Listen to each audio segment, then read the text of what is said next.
All right, we are live. I am here with Kevin Woodhouse. We are going beyond the headlines as we do every single week, and this is no exception. We have a great sponsor for the month of May, and that's Boostans on Des Sources. They are offering our winners. At the end of this segment, you will have a chance to win big. Yes. Dinner for two from Bustan Des Sources, and we fixed you up, but we have a winner from last week that Kevin will be announcing at the end of the segment. Anything you want to add to my tirade? I rushed through. I didn't even say hello to you. No, it's all good. It's all good. It's you can tell it's spring, Rhonda. The weather's getting nicer. Everyone's getting busier. So that's a good sign, right? When we used to just have so much time to sit around and watch bad repeats of shows we've seen before. So this is good. You're right. We have another winner. And the reason why they win, folks, is you got to leave a comment in our show. So you leave a comment, and then you can win. So yes, we have a winner at the end. Let's get right to it. Something we talked about last week, Rhonda, and we said that this story would have legs and we would continue it. Well, here we are a week later, and we'll continue it.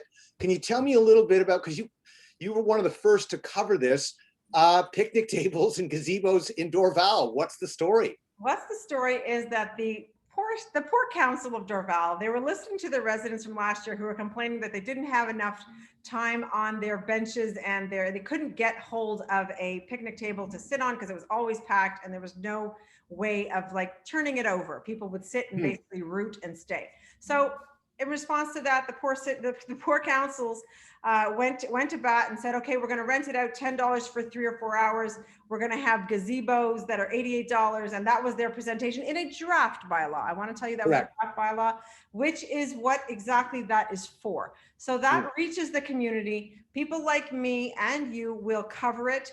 And then we will find out how the community feels. Well, the community had a bit of a pushback. So while we'll still be having reservations, only Dorval residents can reserve a picnic table. Okay. There will be no reservation fees. Tables can be reserved from Monday through Thursday at noon, but they will only be reserved on the weekends.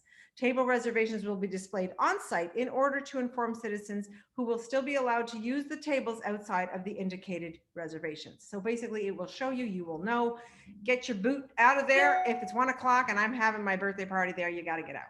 You got to go. You got to go. You got to go. So that's interesting. So, and if it's going to be free, I guess they won't need to hire public security like they were going to do to make sure that people are keeping an eye on things. So that's an interesting story. What I really see in that, the subtext to me, or to go beyond the headlines, would be the fact that this municipality of Dorval listened to the residents. Yes. There was concern, like you said, last year. There was a pushback this year. So they said, okay, as opposed to, we're smarter than you. This is the idea.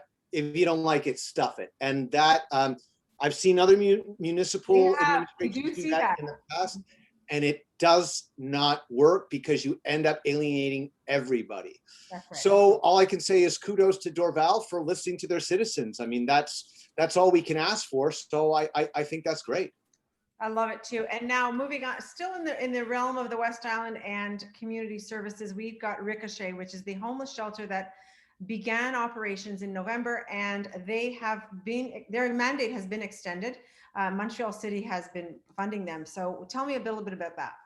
Well, this is great news for Tanya, Sharon, and all the staff who work really hard for Ajoie. And this is, again, in association with Ricochet. I think it's the only homeless shelter we have right now in the West Island, and it's been extended to June 30th of this year, which is fantastic. Now, here's the other thing. It's going to be open during the day from Monday to Friday from 8 a.m. to 1 p.m. So people will be able to go inside if they need to do laundry, if they need to do the other things. But this is what I really think is great, Rhonda. I think this sets it apart because we've been hearing a lot in the news about real estate is up. A lot of people are moving, and rental properties, despite what the Premier Legault said, are getting costly, and sometimes they're harder to find. So one of the things that they're going to do at the for the project is they're going to help people with apartment searches, visits to apartments if you're looking for a place, negotiation, mediation with the owners, lease signing. Remember signing your first lease? You know, it can be a little overwhelming. So and they're also support for the first month's rent. They give you a starter kit. They help you with some groceries. So I think that's a fantastic thing, and that's remember the center's called Halt Transition because they had a name change. So kudos to Ajwa for really making it easier for people to find a place and have a place to go to centralize all this. So kudos to them, and I think that's really great. It's a much needed resource. It really, really is. Absolutely. Yeah. So just before we went live, folks, my dog went a little buck, and then Rhonda's dog went a little buck. But right now they're quiet because I guess they know we're live. I have no idea. Usually when I take an important phone call with an agent or a minister or something, that's when the dogs would go crazy, you know?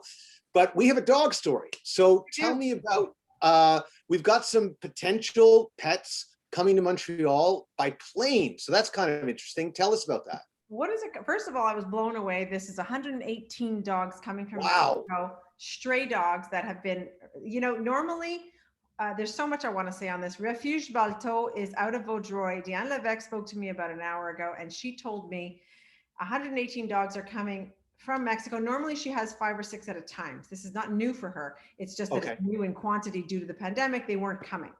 Right. So now she chartered a plane. Do you know how much it costs to charter a plane? I know how much gas, I mean, the gas is astronomical, so it must have been pretty crazy. Wow, good for her. $75,000 later, she has chartered a plane. Wow. Mind blowing. And the whole project is getting $168,000 later. Okay. Vet bills. You get your dog, he's spayed, neutered, ticks and fleas, dewormed, declawed, whatever it is that you need done to your pets. Not declawed, dogs don't get declawed. No. Ticks and fleas, grooming, like, because they're coming in, they're scary. Like, it's too bad and it's tragic, but this is how she's putting herself out there with this. And volunteers are required. Financial aid is required. Every single dog owner that is going to pick up their new fur baby has to be vetted, and they owe $1,475 to put towards the cost of the. She basically took $168,000. She'll show you the bills, and she divided it by 118 dogs. Wow. Yep. I think that's wonderful, especially too. I know that animal adoption has really increased during the pandemic. And I think it's neat that that the rescue Balto, that they went outside to Mexico, because if you've ever been to, say, Central America, or you often see a lot of stray dogs, and I wish I could bring that one home. I wish I could bring that one home. Oh, I'd love to bring that one home. Well, now people will get a chance to do that, and I think that's great. It's decidedly better than buying from a puppy farm, and the money goes towards helping these dogs get a second life. Yeah. And I would love to hear from someone who picks up a dog from Mexico to talk to us next Christmas or when that dog sees its first snowfall. Yes. That's going to be incredible. So that's what a great news story. Those are wonderful. I like those. That's a great story, especially in times like this. So if you're looking for a pet, and I guess we're looking at dogs of all sizes, right? They're not just one specific breed. There's many. I don't think it's a breed. I didn't want to ask. I didn't want to seem like an elitist, but what kind of breed is it? I imagine they're strays and they're mixed. Yeah, and that's it. They're between 1 year old and 3 years old. Oh, perfect. Oh, great. Well, that's something that we should talk about later on, because I think this is what a fantastic idea. So kudos to them, and that's great. Let's follow that one. Yeah, definitely. Exactly. So I thought we'd talk about something. It's usually something the police do every spring. And it's okay, guys, snow's melted. School's kind of coming to an end. We're getting into that summer vibe. I know we're sort of coming out of COVID. More people are being vaccinated. So we're going to be seeing more humans on the street. And Point Claire have been doing this campaign. It's called I Slow Down for Point Claire.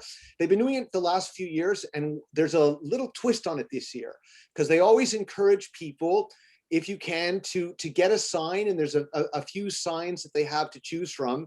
And it basically says, around here in our neighborhood, we go 40 kilometers an hour. So we're not just seeing posted signage, we're seeing it from residents and citizens to really give people the idea of, maybe I shouldn't treat this like, the Autobahn when I'm going through the side streets of Point Claire. Now, here's an interesting thing. They're looking for people to recommend locations for where they think a radar operation would be a good idea. Oh. Now, I've been actually you're on it too, but on the traffic and safety committee for St. Anne's. I know that if people call up and they're concerned, people are blowing through the stop sign or they're going too fast, they'll set up a radar operation. You can do it in conjunction with the police. So I think that's what they're doing here, to really try and encourage people to just like not lead foot it so much, because especially if this is the summer, we're actually going to be able to get out and maybe go to restaurants or eventually go to shows or just see other human beings. How about just drive your car? Exactly. Oh. Yeah, that's it. What a concept. So the idea would be, let's do it, but let's do it safely. So I always think that's a great campaign. And you know, if you're a Point Claire resident, hey, get a sign. Why not? Help out. Good. Yeah, that's exactly. So winding up, Kev, just to keep everybody in tune, I put up a link, speaking of Point Claire and speaking of elections. I know they weren't together, but I know that they're actively ramping up in Point Claire for the elections that are coming November 7th this year, the municipal election. So all of you can register yourself. If you're not certain whether you've been, if you moved, if you're on the electoral list, if you qualify, whatever, I put up something on the West Island News about 20 minutes ago that you can see, and you can press the link and you can see and register yourself to be voting. So just to start us on the track. Yeah. That's fine. Yeah. Now, is that just for the municipal, or will that work for the other ones too? All of Quebec. I believe it's Canada, and I believe it's the whole shot. It's a Quebec thing, but I think it's the whole shot. What a great idea. Oh, that's good. So that way people will know if and if they're not, they can just add themselves to the list. It takes a few months to get organized. It takes a little time to get organized. So you've got to do it now to relax in November. Absolutely. Well, look at you for what a great public service announcement, Rhonda. What a great idea.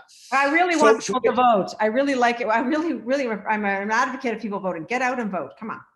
If you don't vote, I don't even complain. You can't do both. Should we get to our winner? Should we get to our winner? And then yes. So our winner for Dinner for Two at Boustan Stay Source this week is Tracy McCaskill. Tracy McCaskill, she left a lovely comment for us. And so kudos to her for winning. And I hope she enjoys the meal for two, so that make it a date night, give the food away, whatever you got to do. Whatever you want to do with it. We're happy with it. It's delicious. It's fresh. They are great over there. It's a new location. Support them, support local. And it's not an expensive meal, and it's a healthy one. So we really like that. Yeah, exactly. Especially if you want to win next week, you need to make a comment and you need to share our post. This is a weekly segment that Kevin and I do, and it's the first time we've actually gone live on the West Island News on Facebook, and we are giving it a shot. So this is a weekly thing that we do. We want to make sure you get the news you need to know. So that's us, Kevin Woodhouse, Rhonda Massad, signing off for West Island News Beyond the Headlines. Take care, guys. Thanks so much.